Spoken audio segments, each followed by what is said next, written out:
Mag-gardening tayo today. So, pupunta kami ngayon ng Krispy Kreme. I want the bagel, chicken avocado, and then chocolate shake.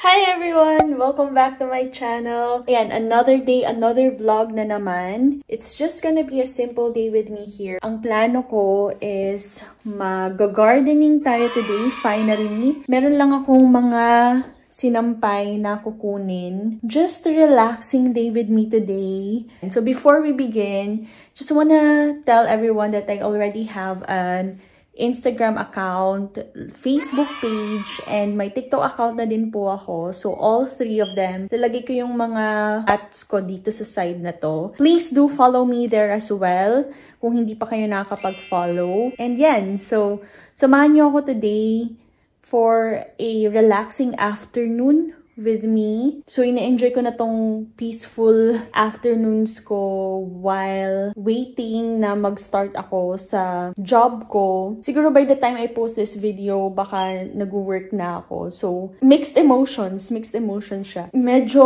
sad lang ako ngayon kasi hindi gumagana yung mic ko. Parang sira na ata yung mic ko. So, kailangan ko nang bumili ng bago. But, so far yan. So, papakita ko muna sa inyo yung mga halaman. Mainit ngayon dito sa New Zealand and I'm happy kasi finally uminit na siya. Hindi na malamig. Tingnan natin ulit yung mga halaman. Pinakita ko na to sa isa kong vlog. So ngayon, papakita ko ulit. Ayan. So madami na akong mga pots. Ayun sila sa ilalim, 'di ba? May mga maliliit, may mga malalaki. Ayan. Ito naman, lumang stand ko to. Plant stand. Medyo sira na siya. Pero, actually, pwede pa naman siyang magamit. Ano lang, nag-fade lang yung parang coating niya or whatever. Baka ayos ko siya kay Dennis. Tapos, yan, madami tayong mga pots dyan. I-replant ko lang tong mga succulents na to. Ayusin ko lang sila. And when it comes naman dyan sa mga grass na yan, kay Dennis yan naka-assign. So, hindi ko yun gagawin ngayon. Kasi, hindi ko kaya. Yan lang yung asikasuhin natin today. Pero kunin ko muna yung mga sinampay ko. Samahan niyo ako today. Okay!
A few minutes later. Lilipat na ako dito sa side kasi ang init, grabe ang init ngayon dito sa Auckland. Hindi ko kaya. Tumigil ako saglit tapos pumasok ako sa loob ng bahay kasi ang init talaga. Pero ngayon, ilalipat ko dito yung mga pots para dito na lang ako mag-ayos. Ganun lang natin.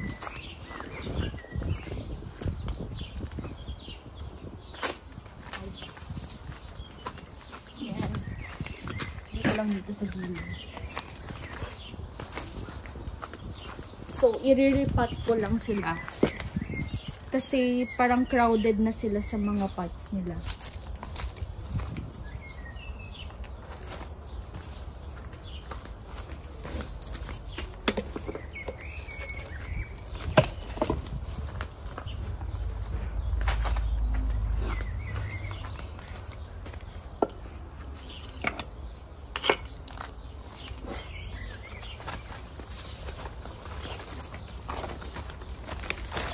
Ayan. So, ito, hindi ko alam kung nasira ko siya or what. Lilipat ko siya. Dito na lang. So, ililipat ko siya dito.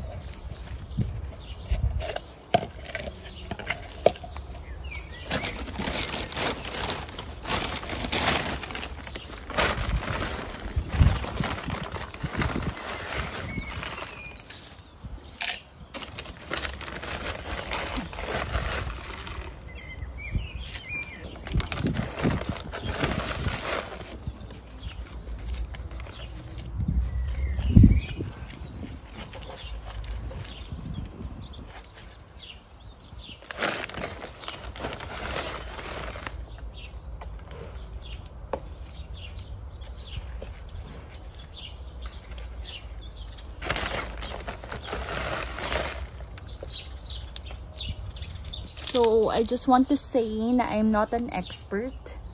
I'm just feeling it out. So, yan. Meron akong isa. And then, ito naman. Tanggalan ko ng weeds.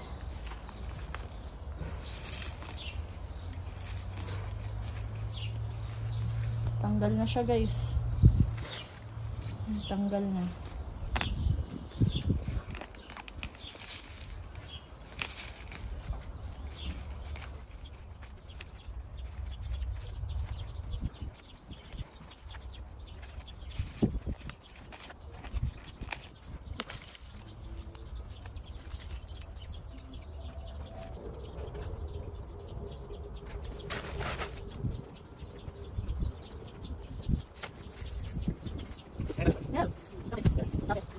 Maybe.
Medyo pagod na ako guys. And alam niyo naman, pag pagod ka na, stop mo na kung ano man yung ginagawa mo at magpahinga.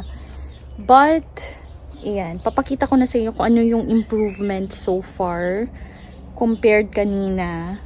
So, hindi pa ako totally tapos kasi ang dami pang kailangan gawin. Pero so far, ito yung nagawa. So, niripat ko na siya. Kulang kasi ako ng mga pots and ng soil mix.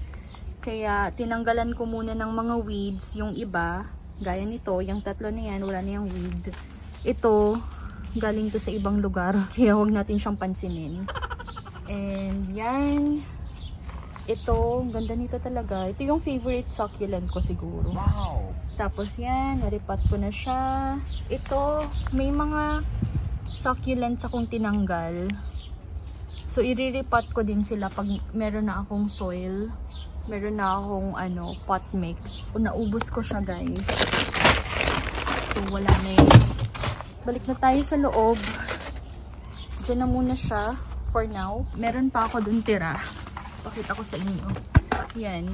Hindi ko pa sila maasikaso. Meron pa dyan.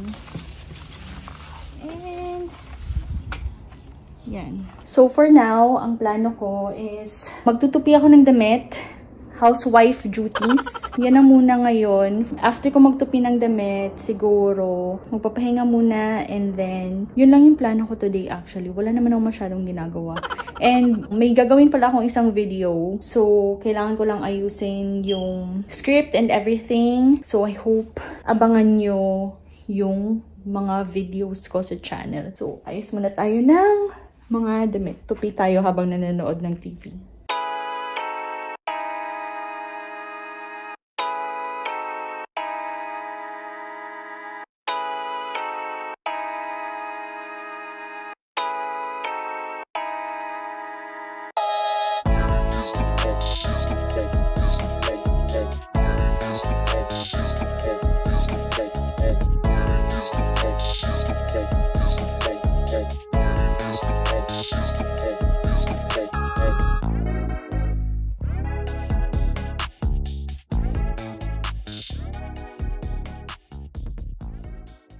So, andito na ulit ako sa kwarto. As usual, mahabang paglalakbay na naman yung nangyari from first floor kasi ang dami kong dinala paakyat, yung mga damit na tinupi ko kanina. So, ngayon, ilalagay ko na sila sa cabinet. And after kong ilagay sila sa cabinet, maliligo na ako. And magpapahinga lang dito sa kwarto. Just enjoying yung few days na bakasyon kasi sa Monday mag-work na. And then later, hintayin ko lang si Dennis na umuwi kasi magluluto daw siya ng pansit.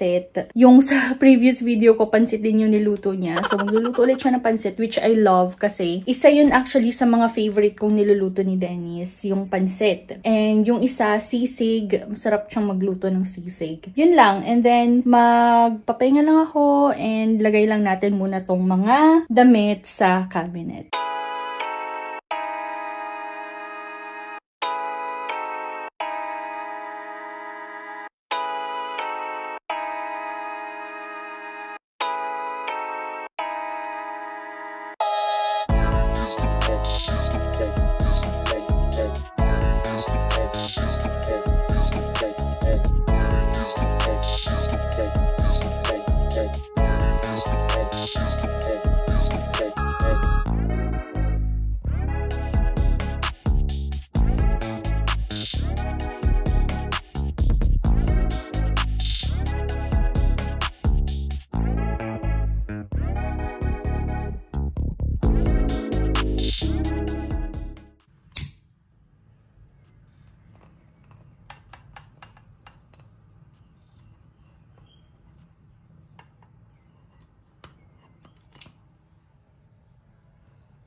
Ayan.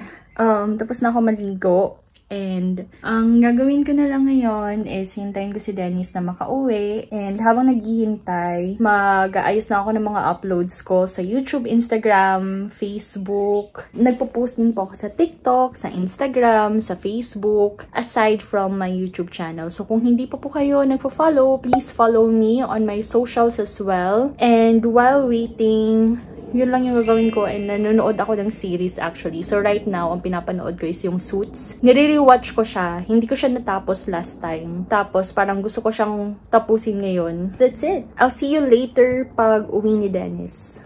So pupunta kami ngayon ng Krispy Kreme. Drive-thru ba? Drive-thru kasi nag-crave ako ng bagel nila and chocolate shake. Tapos punta kami ng Chemist Warehouse kasi may mga bibilhin lang ako. Yun.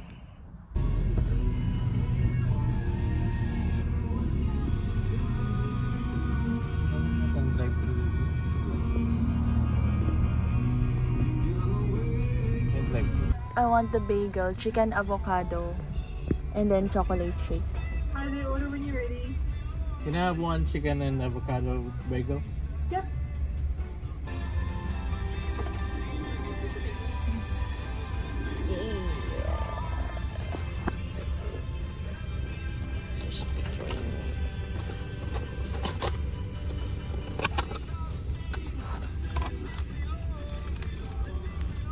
Ay, dito nasabi na si may ano, si may, itong may ano, sesame seeds. Igwa ba? Igwa. Yeah.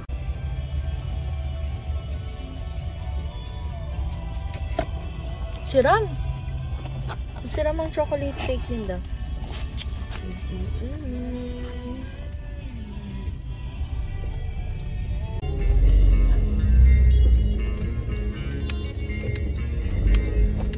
Siram.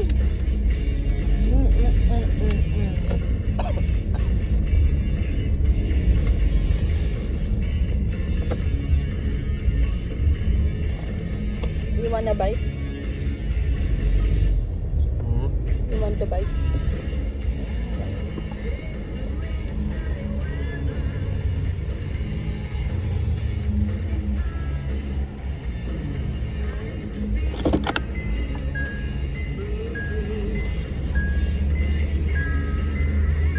Yeah, that's Sure. Tinitag mo sa tayo.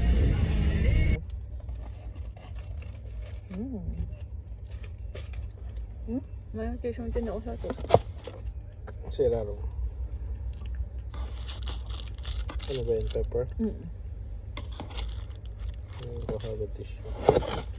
Put down tissue. Siram.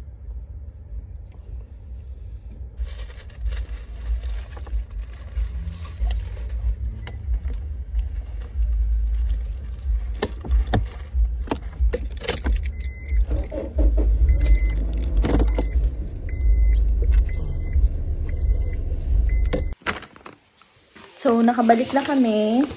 And, mapakita ko lang sa inyo kung ano yung mga binili ko. Konti lang naman, actually. So, bumili ako ng sunscreen for the body. And, since summer na. So, super init na ngayon. And, face sunscreen.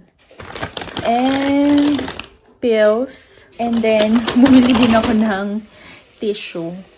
So, yun lang naman. And naubos ko na yung bagel na binili ko sa Krispy Kreme. And we're gonna cook dumplings. Konti na lang kakainin ko since busog na ako ng bagel.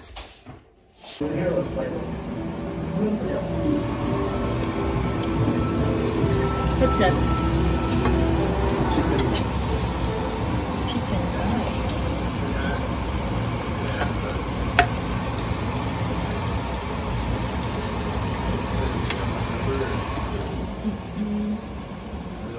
No, don't worry. Instead of $10 million, we'd like to give you $100 million. Because that would still cost us less than if we fought you and you got this.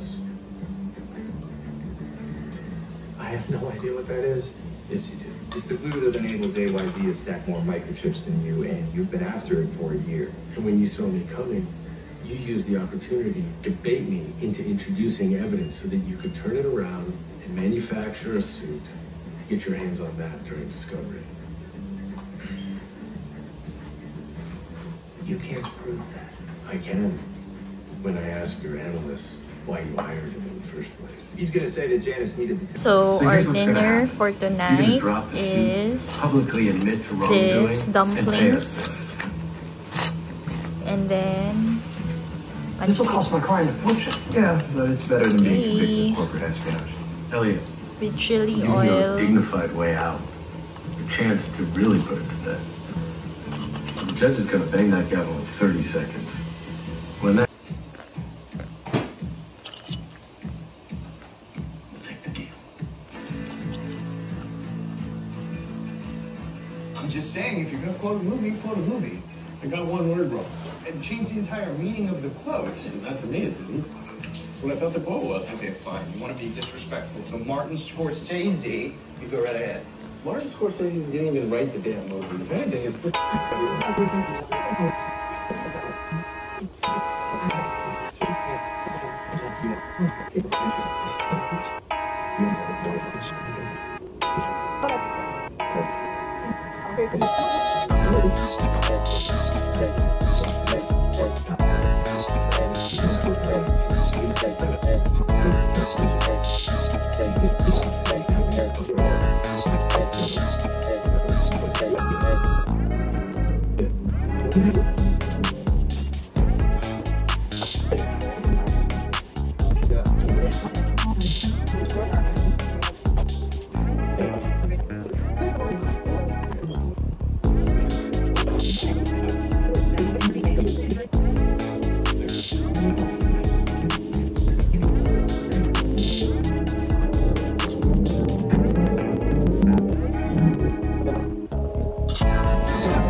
Thank you, Miss Nikki.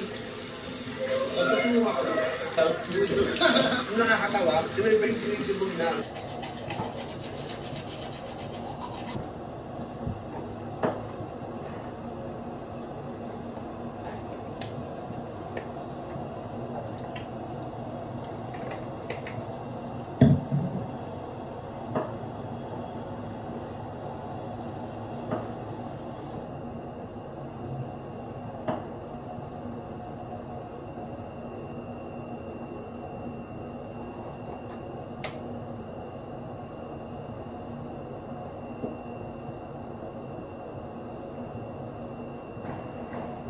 Hi guys! Ano pala ngayon? It's Guy Fawkes Night dito sa New Zealand, and I read sa internet na ang Guy Fawkes Night pala is a British holiday. But sineselebrate din siya dito sa New Zealand. So if you can hear from outside, may mga fireworks. So yun yung nakaugalian nila na every Guy Fawkes Night or Guy Fawkes Day, magsisindi sila ng fireworks.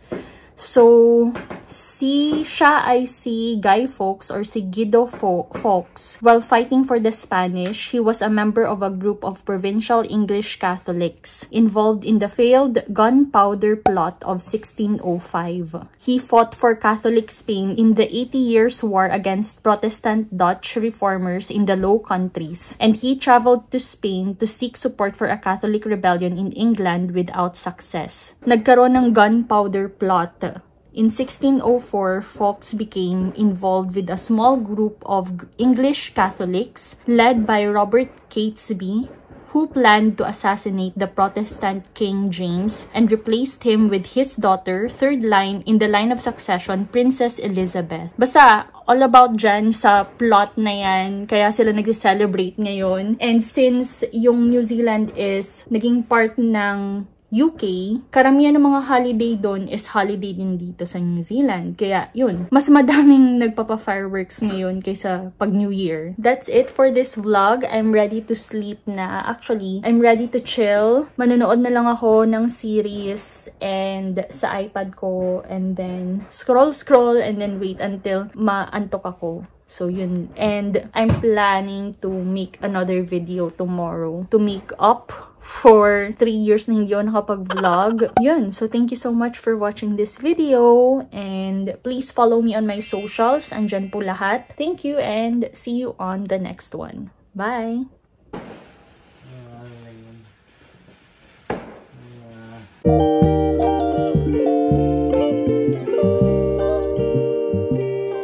Thank you.